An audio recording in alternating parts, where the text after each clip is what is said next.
તો આવતીકાલની માહિતી આપવા માટે જોડાઈ ગયા છે કિશન મહારાજ. દર્શક મિત્રો સૌને મારા પ્રણામ, નમન, સૌને મારા વંદન, સૌને અભિનંદન. આપ સૌ દર્શક મિત્રોનું હાર્દિક સ્વાગત છે કાલનો દિવસ કેવોમાં. કાલનો દિવસ કેવો એ કેવો કાર્યક્રમ જેમાં રોજનું પંચાંગ, દિન વિશેષ, દિવસ રાતના ચોઘડિયા જોવાય છે. તો આપ સૌ દર્શક મિત્રોને મારા જય શ્રી કૃષ્ણ, જય મહાદેવ, જય માતાજી અને જય શ્રી રામ. કાલનો દિવસ કેવોમાં આપણે શરૂઆત કરીશું પહેલા તો પંચાંગથી, પછી જોઈશું દિન વિશેષ, ચોઘડિયા, 12 રાશિનું દૈનિક રાશિ ભવિષ્ય. આજે જ્યોતિષ વિશે સૌથી અગત્યનું ઝીણવટપૂર્વક આપણે અભ્યાસ કરીએ છીએ. એમાં આજે 9મા સ્થાન વિશે માહિતી આપવાનું છે. ખાસ મહત્વનું સ્થાન કીધું, કેન્દ્ર અને ત્રિકોણનું સ્થાન આવે. ત્રિકોણનું સ્થાન 9મું સ્થાન આવે. 9મા સ્થાનને ભાગ્યનું સ્થાન, ઈશ્વરીય કૃપાનું સ્થાન, તમારા ધર્મ સાથે તમારા આવતો જન્મ, તીર્થયાત્રા, યજ્ઞ, પ્રવાસ બધું આ સ્થાનથી જોવાય છે. ભાગ્યનું બળ કેટલું છે તે પણ જોવાય છે. સાથે જોવાય છે 9મા સ્થાનથી કેવો રહેશે તમારો આ જન્મ અને આવતા જન્મ પર તમે શું કરશો. આ બધાની સાથે ચર્ચા કરવાની જ, તમારા સળગતા પ્રશ્નોના સળગતા જવાબની, અને સાથે જેનો છે જન્મદિવસ આવતીકાલે તેનું કેવું રહેશે આવનારું નવું વર્ષ. તો આ બધાની સાથે શરૂ કરીશું કાલનો દિવસ કેવો. જી બેન. જી મહારાજ, હવે આપણા કાર્યક્રમની આપણે શરૂઆત કરીશું અને પ્રથમ તમે દર્શક મિત્રોને આવતીકાલના પંચાંગ વિશે જાણકારી આપો. તો ભાઈ કાલે પંચાંગમાં એવું છે કે તારીખ 31/7/2024 ને બુધવાર છે. તો તિથિ વિક્રમ સંવત 2080. કાલે અષાઢી 11 છે. અષાઢી વદ 11 નો દિવસ. સારામાં સારું વૃષભ રાશિનો ચંદ્ર છે. મૂળાક્ષર બવ અને ઉ. નક્ષત્ર રોહિણી છે. તો યોગ ધ્રુવ, કરણ બાલવ છે. પંચક કાલે જોવા જાવ તો નથી ને વિછોડો પણ નથી. સૂર્ય ચંદ્ર બંનેની જોવા જઈએ તો સૂર્યની કર્ક રાશિ આવશે અને ચંદ્રની વૃષભ રાશિ આવશે. 6 ને 9 નો સૂર્યોદય, તો સૂર્યાસ્ત સાંજે 7 ને 21 નો છે. 2:52 નો ચંદ્રોદય, તો ચંદ્રાસ્ત 4 ને 11 નો છે. અભિજીત મુહૂર્ત બુધવાર હોવાથી નથી. રાહુકાળ છે જે 12:45 થી 2:26 નો રાહુકાળ છે. અને આ રાહુકાળ દરમિયાન કોઈ પણ સારા કામ ના થાય, નવા કાર્યની શરૂઆત ના થાય, તેનું ખાસ ધ્યાન રાખવું, નોંધ લેવી. રાહુકાળમાં કરેલા કામ ક્યાંક ને ક્યાંક હેરાનગતિ આપે છે, તો એ પણ ધ્યાન રાખવું. રાહુકાળમાં કોઈ કાર્ય ના થાય, રાહુકાળમાં લાંબી મુસાફરી ના થાય, તેનું પણ ધ્યાન રાખવું. દિવસ કાલે આમ સારો છે. 11 નો દિવસ છે. માંગલિક કાર્યો કોઈ ના થાય. બુધવાર છે અને અત્યારે હાલમાં જોવા જાવ તો ચતુર્માસ છે, પણ ભગવાનને લગતા દરેક કામો થશે. જી બેન. જી મહારાજ, હવે તમે દર્શક મિત્રોને આવતીકાલના દિન વિશેષ વિશે જાણકારી આપો. કાલે કામિકા એકાદશી સૌથી સારી કામિકા એકાદશી છે. વિષ્ણુ સહસ્ત્રનો પાઠ કરો, સાથે ગીતાના 18મા અને 11મા અધ્યાયનો પાઠનું પઠન કરો.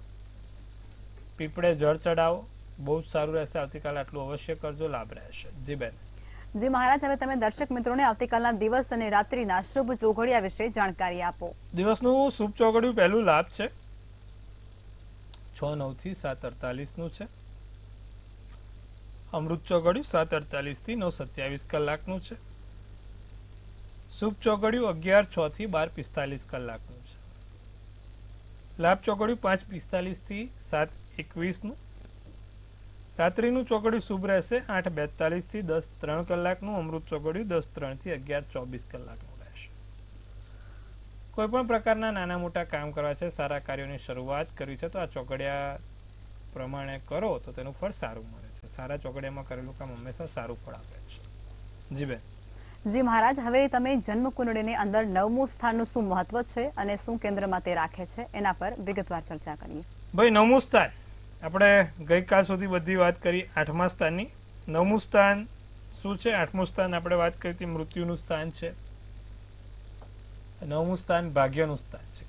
કેન્દ્ર અને ત્રિકોણ. ભાગ્ય, નસીબ, તમારું લક ફેક્ટર કેટલું કામ કરે છે, તમને કેવો ફાયદો રહેશે, આ જન્મ તમારા માટે કેવું રહેશે. સાથે ઈશ્વરીય શક્તિ તમારી સાથે છે, ઈશ્વરીય કૃપા. અમુક લોકોને પહેલેથી આભાસ થઈ જતો હોય છે. અમુક ઘણા લોકો કહે છે કે મને આમ થોડુંક પહેલેથી બધું ખબર પડી જાય છે, અથવા તો મને આમ ઇન્સ્ટિટ્યુશન આવી જાય છે, ઇન્ટ્યુશન્સ આવી જાય છે કે ભાઈ આવું કંઈક થવાનું છે, તો આવું કંઈક બનશે. ઇન્ટ્યુશન્સ આવે છે. છઠ્ઠી ઇન્દ્રિય જાગૃત થાય ત્યારે આ ઇન્ટ્યુશન રેખા એટલે કે જે છઠ્ઠી ઇન્દ્રિય છે તે ખુલે છે. ઈશ્વરીય શક્તિ સાથે હોય તમે ધારો તે મેળવી શકો છો. છઠ્ઠા અને નવમું સ્થાન અગત્યનું છે આ ઇન્દ્રિયો જાગૃત કરવા માટે. જ્યારે નવમું સ્થાન જાગૃત હોય ત્યારે માણસના જીવનમાં પહેલેથી બધો આભાસ થતો હોય છે, પહેલેથી બધી ખબર પડતી હોય છે. સાથે એને તીર્થયાત્રા કરવાનું વારે વાર મોકો મળતો હોય છે, તીર્થયાત્રા થતી રહેતી હોય છે. છઠ્ઠું સ્થાન પ્રબળ હોય ત્યારે એ અવારનવાર તીર્થની યાત્રાઓ કરતો રહેતો હોય છે. ઘણા લોકો તમે જોજો 2 વાર 3 વાર ચારધામ જઈ આવ્યા હોય છે. ઘણા લોકો તમે જોશો તો 2-4 વાર બદ્રીનાથ, કેદારનાથ, અમરનાથ મોટી મોટી તીર્થયાત્રાઓ કરે છે. તેની પાછળનું કારણ કે એમનું નવમું સ્થાન બહુ પ્રબળ છે. અમુક તમે જોશો તો યજ્ઞ કરાવતા હશે, મોટા મોટા યજ્ઞો કરાવતા હોય.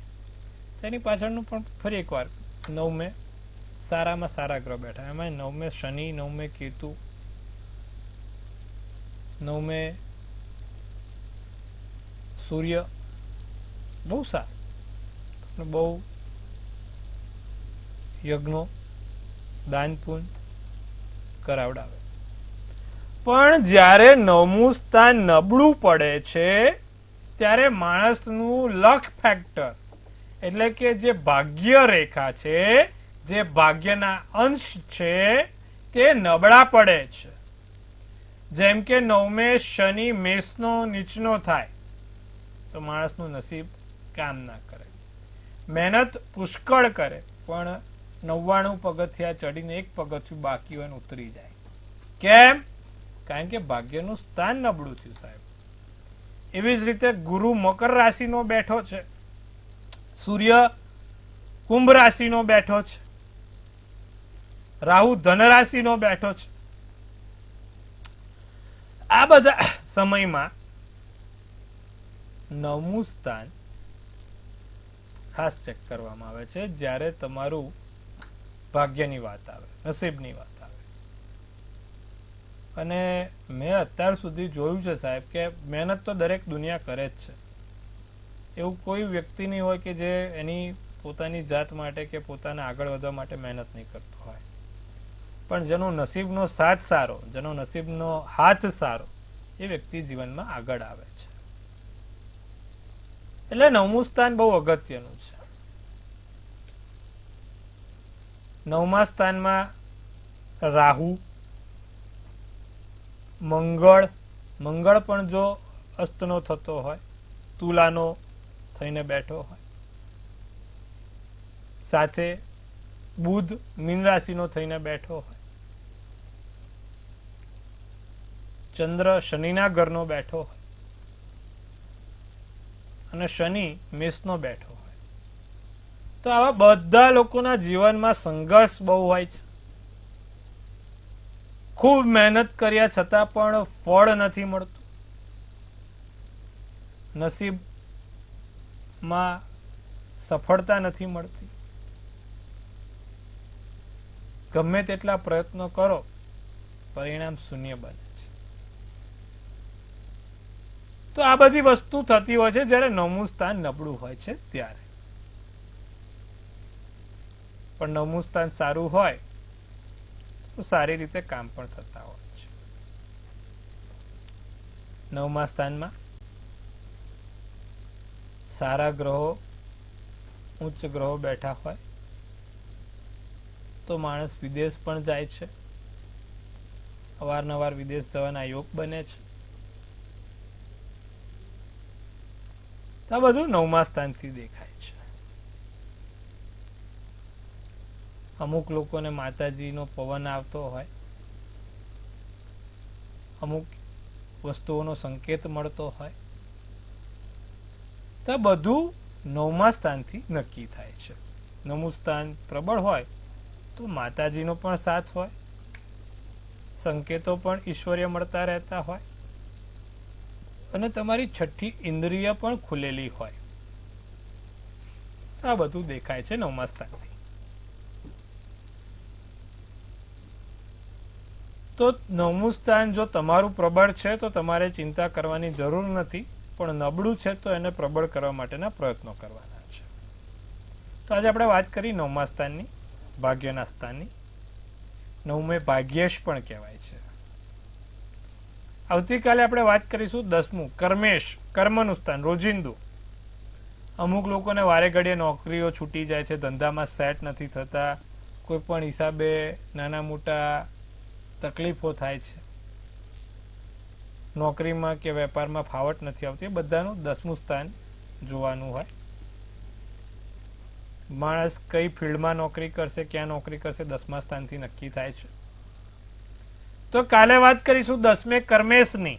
કર્મેશ, 10મે કર્મેશ, કર્મનું સ્થાન છે. તો આજે 9મા સ્થાનમાં બસ આટલું જ.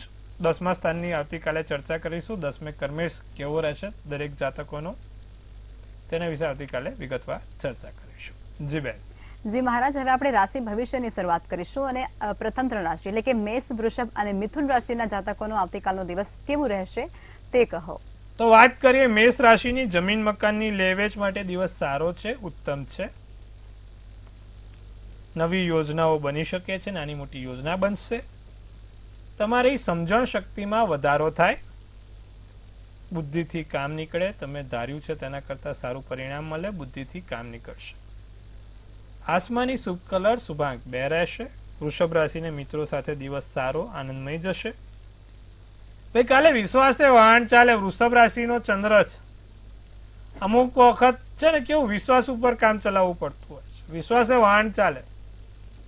તો કાલે તમારું વાહન આગળ વધારવું હોય, નૈયા પાર કરવી હોય તો વિશ્વાસ રાખવાનો દરેક વસ્તુ પર. લોકોને શોધવાની, ઓળખવાની કોશિશ કરો. સાથે નાના મોટા સારા સમાચાર તમારી રાહ જોઈ રહ્યા છે. પોપટી શુભ કલર શુભાંક 5. મિથુન રાશિને એકલું રહેવાનું મન થાય, બધા કરતા કંઈક અલગ કરવાનું મન થાય, પ્રેમનો વરસાદ થાય, દિવસ સારો જાય ને મોસાળ પક્ષથી કોઈ સારા સમાચાર જોવાય છે. તમારા મોસાળ પક્ષથી સારા એવા લાભ થશે, નાના મોટા સારા સમાચાર મળશે. લાલ શુભ કલર તો શુભાંક 4 છે. જી બેન. જી મહારાજ, હવે આગળની 3 રાશિ એટલે કે કર્ક, સિંહ અને કન્યા રાશિના જાતકોનો આવતીકાલનો દિવસ કેવું રહેશે તે જણાવો. કર્ક રાશિને કાલે સ્વાસ્થ્ય સારું છે, સ્વાસ્થ્યમાં સુધારો થતો જણાય છે. નાનો મોટો રોકાણથી લાભ થાય છે. આર્થિક રીતે સારો દિવસ કર્ક રાશિવાળાનો. રોકાણથી કોઈ લાભ થાય, જે તે જગ્યાએ 2-5 રૂપિયા નાખ્યા હોય તેનું સારું એવું ફળ મળે. પરિવાર તરફથી સારા સમાચાર મળે અને નાની મોટી નવી ખરીદી કરવી હોય તો કાલે દિવસ સારો છે કર્ક રાશિવાળાને. સોનેરી શુભ કલર તો શુભાંક 6 છે. સિંહ રાશિની વાત કરીએ તો સિંહ રાશિવાળા તમારા મિત્રો સાથે દિવસ સારો છે, આનંદમય દિવસ છે. તમારા મિત્રો કાલે તમને ભેટે, ગળે લગાવે, આનંદમય દિવસ કરાવડાવે. પણ ખાસ આપ ધ્યાન રાખજો, ભેટીને ઉધાર આપવાનું કે લેવાનું કે નહીં કે ભાઈ લાય 5-25 હોય તો આજે, એવું કરાવડાવે નહીં હો, ધ્યાન રાખજો. કોઈ ઉતાવળ્યો નિર્ણય ના લેશો. જે પણ નિર્ણય લો સમજી વિચારીને કોઈ તજજ્ઞ વ્યક્તિની સલાહથી આગળ વધજો. જે લોકોને કટકી, કમિશન, દલાલીનું કામ છે તે દરેક લોકોને લાભ છે. તો કાળો શુભ કલર શુભાંક 3 છે. કન્યા રાશિ, સાંજ થાય પછી જીવનસાથી જોડે મતભેદ ના થાય તેનું ધ્યાન રાખજો. બાળકો થકી કોઈ નાના મોટા લાભ થાય અને શાંતિનો અનુભવ મળે. એકદમ શાંતિ, પરમ શાંતિ, પરમ આનંદ, નિરાકાર માણસ ક્યારે થાય? જ્યારે માણસ સ્વની ખોજમાં નીકળે. તો કાલે પણ તમારે આંખો બંધ કરીને સ્વની ખોજમાં નીકળવાનું છે. ઓમ કરતું રહેવાનું. કોઈ નવા રચનાત્મક કાર્યો થશે, સારા કાર્યો પણ થશે, રચનાત્મક કાર્યોની શરૂઆત થશે. ભગવો શુભ કલર શુભાંક 9 રહેશે. જી બેન. જી મહારાજ, હવે સમસ્યાઓ સાથે કોલર જોડાયા છે. હેલો. હેલો, જય શ્રી કૃષ્ણ. જય શ્રી કૃષ્ણ. હા, હું મારા વાણિયા માટે પૂછું છું. એમની જન્મ તારીખ છે 27/3/92. જી શુક્રવારે બપોરે 4 વાગે 4 થી 5 માં એનો જન્મ છે. એના લગ્ન નથી, અડચણ નથી, પણ નથી આવતું. મંગળ છે બેન, એ બી કોનો શત્રુના ઘરનો, શનિના ઘરનો મંગળ બેઠો છે, એટલા માટે આ સમસ્યા થાય છે. છોકરાને મંગળ છે અને એમાં પણ શનિના ઘરનો છે, એટલે સ્વાભાવિક છે કે એના 34 વર્ષથી 36 વર્ષની વચ્ચે લગ્ન થશે ત્યાં સુધી થોડુંક તમારે એના માટે ધ્યાન રાખવાની જરૂર છે. સામેવાળી કન્યાને મંગળ કે શનિ હોવો જરૂરી છે, તો જ લગ્ન જીવન ટકશે. તમે આગળ લગ્ન કરાવો તો સામેવાળા કન્યાનું મંગળ કે શનિ છે કે નહીં તે તપાસીને કરાવજો, લાભ રહેશે. જી બેન. જી મહારાજ, અન્ય કોલર જોડાયા છે. હેલો. હેલો, જી જય શ્રી કૃષ્ણ. જય શ્રી કૃષ્ણ. જામનગર થી બોલું છું. જી. મારા સન માટે પ્રશ્ન હતો. જન્મ તારીખ, સ્થળ અને સમય કહેશો એમનો? 23/1/2000 જન્મ તારીખ, જી. જન્મ સ્થળ જામનગર, સમય સાંજે 6:21. ઓકે, હવે શું પૂછવાનું છે આપને?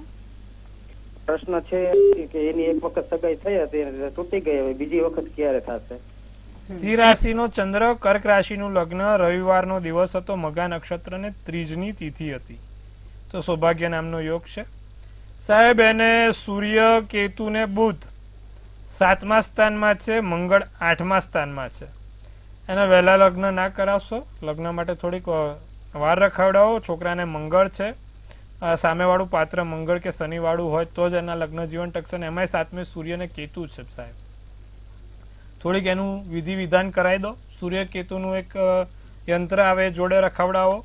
અને મંગળ માટે નિત્યક્રમ પ્રમાણે એક તો દરરોજ જે સંકટ મોચનનો પાઠ કરે, દર મંગળવારે હનુમાનજીને જાસૂદનું ફૂલ ચડાવે, સાથે નિત્યક્રમ પ્રમાણે સૂર્યનારાયણને જળ ચડાવીને ગાયત્રી મંત્ર બોલે, તો જ એના લગ્ન જીવનમાં ફેરફાર થશે. ન તો સાહેબ એનું ફરી વખત આવું ડિસ્ટર્બ થશે. તો ધ્યાન રાખવાનું. ને છોકરી મંગળ કે શનિવાળી, જેટલા પણ મંગળ શનિવાળા છે એ લોકોના લગ્ન ભંગ થવા પાછળ એક જ કારણ હોય છે કે સામે મંગળ કે શનિ નથી હોતો. આજે તમે સમજો કે ગ્રહો મેચ નહીં થાય, ફ્રીક્વન્સી મેચ નહીં થાય તો કેમનું કામ થશે? સ્વાભાવિક છે. તો વસ્તુ આ છે, તમે એસીના રિમોટથી ટીવી ચાલુ કરવા જશો તો થશે, એના માટે સામે એસી જ જોઈએ. એવી જ રીતે આ મંગળ શનિવાળી વસ્તુઓ છે. સાહેબ, ધ્યાન રાખવાનું. જી બેન. જી મહારાજ, અન્ય કોલર જોડાયા છે. હેલો. હેલો. જી બેન. જી બેન, જણાવો આપની જન્મ તારીખ, સ્થળ અને સમય.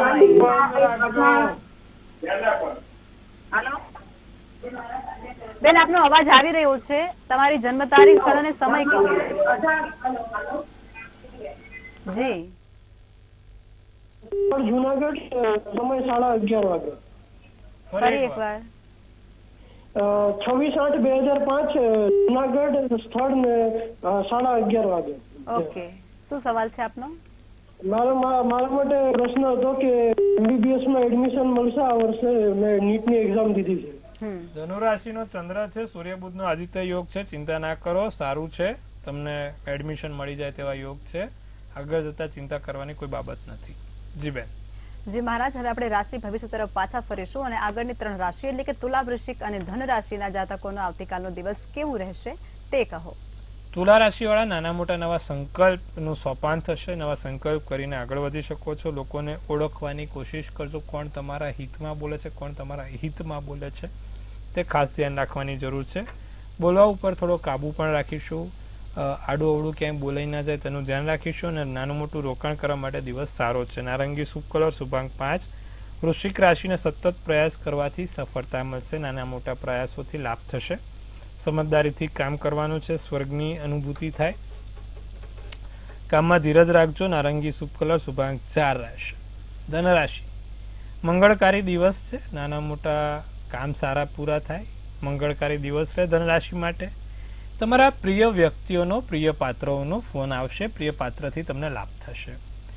નાનું મોટું કોઈ સારું એવું કામ પણ બહાર પડી શકે છે. ભેટ સોગાદ પણ મળી શકે છે. પણ કાલે બને એટલું મળવાનું લોકોને ગમે નહીં. આળસ રહે, નીંદર રહે. ધ્યાન રાખજો ધન રાશિવાળા. જાંબલી શુભ કલર, શુભાંક 8 રહેશે. જી બેન. જી મહારાજ, હવે અંતિમ 3 રાશિ એટલે કે મકર, કુંભ અને મીન રાશિના જાતકોનો આવતીકાલનો દિવસ કેવું રહેશે તે કહો. મકર રાશિને આવેશને કાબુમાં રાખવાનો છે. તમારો આવેશ તમારા કાબુમાં હોવો જોઈએ. એક્સાઇટ થઈને, ઉતાવળ થઈને કોઈ નિર્ણય કે કોઈ બોલાઈ ના જાય તેનું ધ્યાન રાખીશું. બાકીના નાણાં પાછા આવશે. ક્યાંક પૈસા ફસાયા છે અથવા તો કોઈ ઘણા સમયથી લોકો વાયદો કરે છે કે નાની મોટી જગ્યાથી પૈસા આવતા નથી, તો કાલે નાણાકીય લાભ થવાના યોગ છે. નિસ્વાર્થ ભાવે સેવા થશે, નિસ્વાર્થ ભાવે કામ પૂરા થશે. કોઈની યાદમાં દિવસ પૂર્ણ થાય. પીળો શુભ કલર, શુભાંક 6. કુંભ રાશિને શારીરિક દેખાવમાં સુધારો થાય. દેખાવ, વાણી અને વર્તન ત્રણેયમાં સુધારો જોવા મળે. તમારું સમાજમાં માન વધશે. પ્રાણ પ્રતિષ્ઠામાં લાભ થશે. નવો સ્વાદ માણવા મળે. નવી જગ્યાએ નવું ભોજન, નવો સ્વાદ માણવા મળશે. અને આંખોની તેજસ્વીતા વધશે. તમારો આંખોનું તેજ વધે. પોપટી શુભ કલર, શુભાંક 1 રહેશે. તો વાત કરીશું મીન રાશિવાળા જાતકોની. મીન રાશિને અસાધારણ અનુભવ થાય. ધાર્યા કરતાં કંઈક અલગ, રોજિંદા કરતાં કંઈક અલગ મીન રાશિવાળાને જોવા મળશે. ચિંતાથી મુક્તિ મળશે. તમે જે વિચાર્યું છે તેના કરતાં કંઈક અલગ થાય. ચિંતાથી મુક્તિ મળે. દિવસ સારો છે. નાની મોટી લાભદાયી તકો મળશે. કામમાં તકેદારી રાખજો. કાળો શુભ કલર તો શુભાંક 2 રહેશે. જી બેન. જી મહારાજ, અને આવતીકાલે જે પણ લોકોનો જન્મદિવસ છે એ તમામનું આવનારું વર્ષ કેવું રહેશે તે ટેરોટ કાર્ડના માધ્યમથી કહેશો. ભાઈ, કાલે જેનો પણ જન્મદિવસ છે, મંતવ્ય ન્યૂઝ ટીમ તરફથી સૌને હાર્દિક અભિનંદન. તનથી તંદુરસ્ત રહે, મનથી મલકાતા રહે અને ધનથી છલકાતા રહે. તો ભાઈ, લખમાબેન ગઢવી સુંદર મજાનું ટેરોટ ઉપાડશે. આવનારું વર્ષ કેવું રહેશે તે જાણીશું આપણે. ભાઈ, કાલે જેનો પણ જન્મદિવસ છે, લખમાબેને ઉપાડ્યું છે એક 3 ઓફ હાર્ટ્સ. ભાઈ, તલવારો આવી છે. હા, ધ્યાન રાખજો. આ હૃદય ઉપર તલવારો, ખંજરો કોઈ ખોપી ના જાય. એટલે તમારે પ્રેમ, લગ્ન ધ્યાન રાખવાનું હો, કોઈ દગો ના આપે. ખાસ કરીને તમારે વેપાર ધંધામાં તમે કોઈ જગ્યાએ રોકાણ કરો છો, તમે કોઈકને પૈસા આપો છો, કોઈકને તમે વચન આપો છો, તો આ બધું ક્યાંક ને ક્યાંક કોઈ તમારી સામે ચીટિંગ કે દગો ના કરે તેનું ખાસ ધ્યાન રાખીશું. જેનો પણ જન્મદિવસ છે આવતીકાલે, ખાસ ધ્યાન રાખે. બાકી દિવસમાં કહેવાય છે કે ભાઈ ક્યાંક ને ક્યાંક નાનું મોટું પતિ પત્ની જોડે ઝઘડો થતો હોય તો તે રોકી દેજો. આ વર્ષે લાંબુ થશે. ત્રીજી વ્યક્તિઓનું સંડોવણીના કારણે તમારા બંનેનું કોઈ બગડે નહીં તેનું પણ ધ્યાન રાખજો. સાથે તમારા આગળની જે લાઈફ છે ત્યાં તમારું ઇમોશન્સ બાજુમાં મૂકીને પ્રેક્ટિકલ નોલેજથી, પ્રેક્ટિકલ માઇન્ડથી, નોલેજથી નિર્ણયો લેવાનું રાખજો.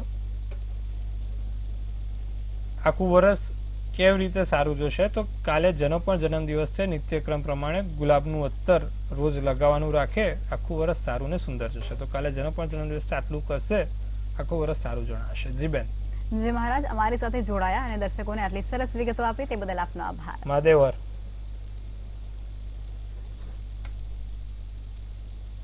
હવે નોંધી લો કિશન મહારાજનો કોન્ટેક્ટ નંબર.